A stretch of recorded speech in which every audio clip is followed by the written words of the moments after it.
مشكلة أو اضطراب التوحد مشكلة تأرق أو تقلق الكثير من الأهل.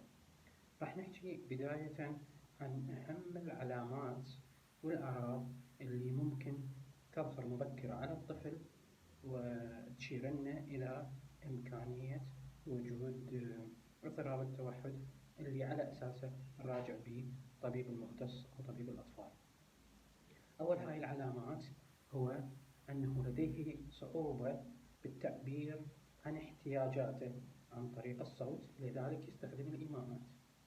الشيء الثاني، يتجنب الاحتضان أو العلاقة الحميمية مع الكبار أو مع الأطفال. يبدو عليه أنه لا يخاف من الأشياء الخطرة أو لا يتجنب المخاطر المحيطة به. يصر على فعل أشياء بتكرار مستمر وبدون توقف، وعادة ما تكون هاي الأشياء روتينية.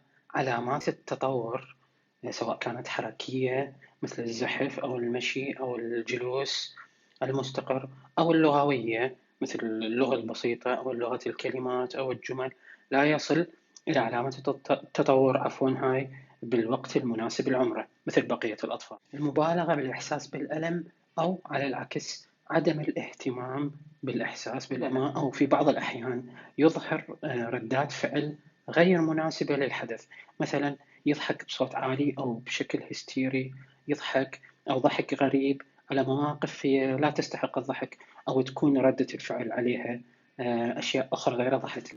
أذية النفس، يعني يأذي نفسه في حالة المواقف المحزنة له أو المثبطة له، مثلا يعض نفسه، عض النفس، أو ضرب بالرأس المتكرر بالحائط. متكررة وبدون توقف، مثلا يخرج أصوات معينة طبعا غير مفهومة أو مقاطع صوتية غير مفهومة بشكل متكرر، أو يدور حول نفسه بشكل متكرر، أو يدور الأشياء نفسها أو الألعاب بشكل متكرر حول نفسها، أو يقوم بحركات مثل التصفيق بالذراع المتكرر إلى آخره من هاي الحركات المكررة روتينية. ارتباطه أو تمسكه بالأشياء بشكل غير مناسب أو بشكل غير معقول. صعوبة كبيرة ببدء حديث أو محادثة مع الآخرين، أو على العكس عنده صعوبة بإنهاء هاي المحادثات. يحاول بعض الأحيان أن يرتب الأشياء أو الألعاب بشكل خط مستقيم وبطريقة مباشرة. دائما الاتصال المباشر عن طريق العين، أو اللي احنا نسميه عادة الآي كونتاكت، مثل أي شخصين أو أي طفل أمامكم ممكن أنهم تحكوا وياه يبارك عينك، فهذا يسمونه اتصال عن طريق العين. وطفل التوحد أو اضطراب التوحد يتجنب التواصل عن طريق العين، وهاي من العلامات المميزة لطفل التوحد. بعمل صدى للأصوات اللي يسمعها طبعا أو اللي يشهدها، أو المقاطع الصوتية وبشكل متكرر. يعاني صعوبة من اللعب بألعاب التمثيل، أو يتجنب اللعب بألعاب التمثيل اللي يلعبها الأطفال عادة بعمره.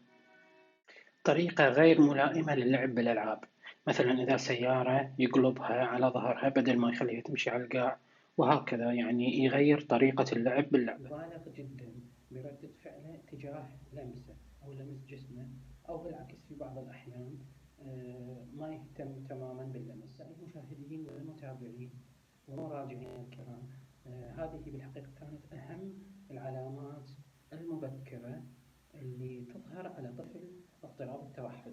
وطبعا هي كثير من العلامات تعتمد على نوع الثقافة والمجتمع اللي بيه والعائلة، وعلى نوع اضطراب التوحد نفسه، ولكن كانت هاي أهم العلامات اللي لازم ننتبه لها.